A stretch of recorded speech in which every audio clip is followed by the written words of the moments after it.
Good morning, everyone. A good Tevach, Shavua Tov. We are continuing here in the Psukim of Bitachon.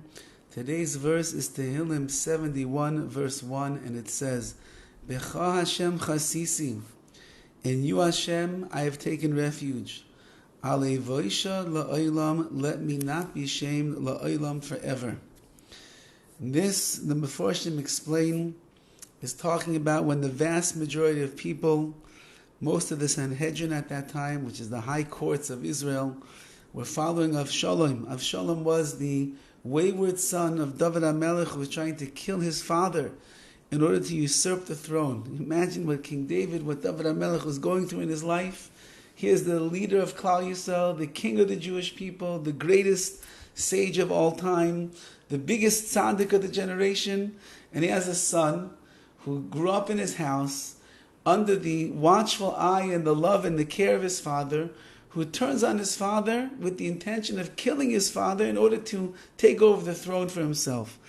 And Avshalom convinced the Sanhedrin that he was correct in what he wanted to do. So Dovid HaMelech is a forsaken king, and he has nowhere to turn except, of course, to the Rabbi Shalom.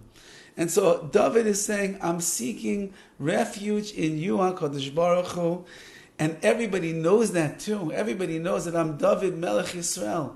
I'm the one that is being pursued by my son.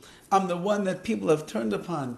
I'm the one that is on the run right now, and it looks like my future is very bleak. So HaKadosh Baruch Hu, I put all of my emunah, my bitachon in you. I put all of my faith into you.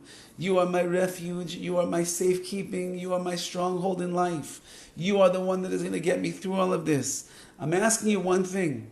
Alei voisha la'olam, do not let me be ashamed at all, ever, in that which is taking place right now. Let everybody see your hand. Let everybody see your loving embrace. Let everybody see how you protect me and you take care of me and you are there for me. And of course that is exactly what happened. Avshalom dies a terrible death as he's on his way to kill his father. His hair gets caught in the trees. He has long hair.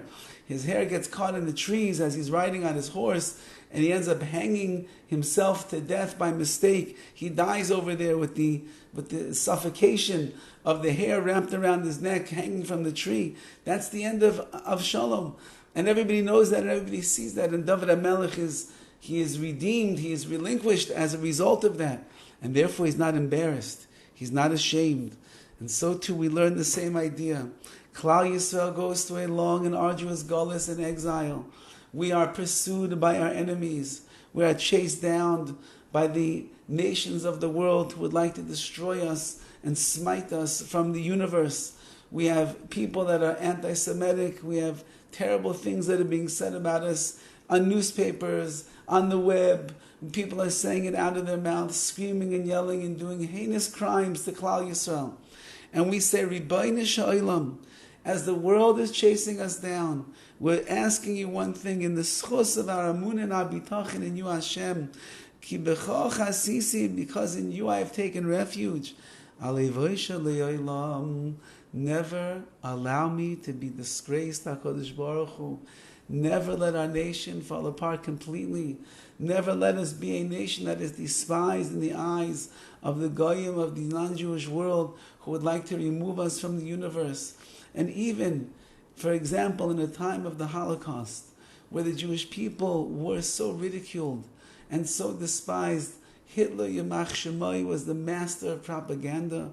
The things that he brought into the world, the pictures and the ideologies and the reverse culture that he had towards Klal Yisrael, all of his booklets and his pamphlets and his movies that he made, showing the Jewish people that we looked like rats scurrying through the sewer system, that we were greedy, money-hungry people, that we were dirty and we were filthy and we were lowlives and we were immoral and we were downright nasty human beings.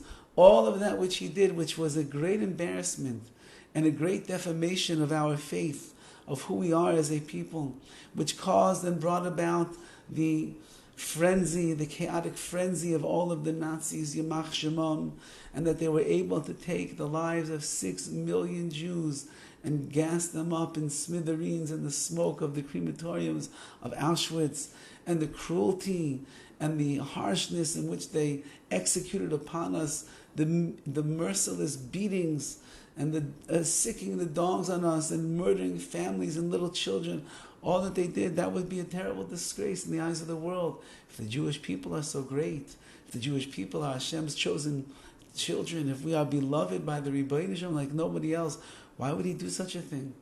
And yet, all of Klal Yisrael was not destroyed. And after the war was over, HaKadosh Baruch Hu gave us tremendous siyata d'shemaya, that we were able to rebuild from scratch. We were able to rebuild Klal Yisrael once more. If you look around the world today, you will see in America, you will see in Eretz Israel, you will see in Europe, you will see in France, you will see in Australia, you will see in England, you will see all over the amount of schools and yeshivas and kollels and Beis Yaakovs and chadarim for our children. You will see the massive influx and the tremendous explosion of Torah all around the world, because since that those Jews that remained and survived after the wars continued to pour all of their amunah and their bitachon into the Rebbeinu Shalom, Alevei Shalom, we will not be shamed ever.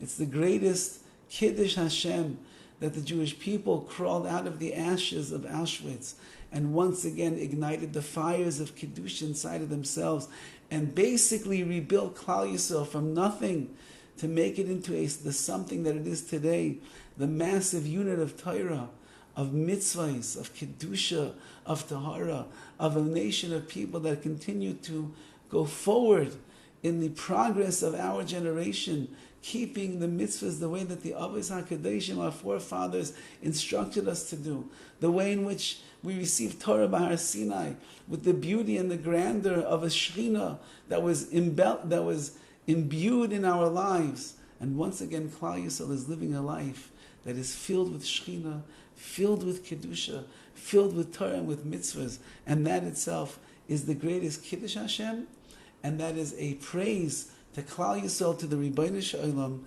and that is a sign, as Dovid says, Alevei Shalom, that Hashem do not shame us forever and ever. Have a wonderful day.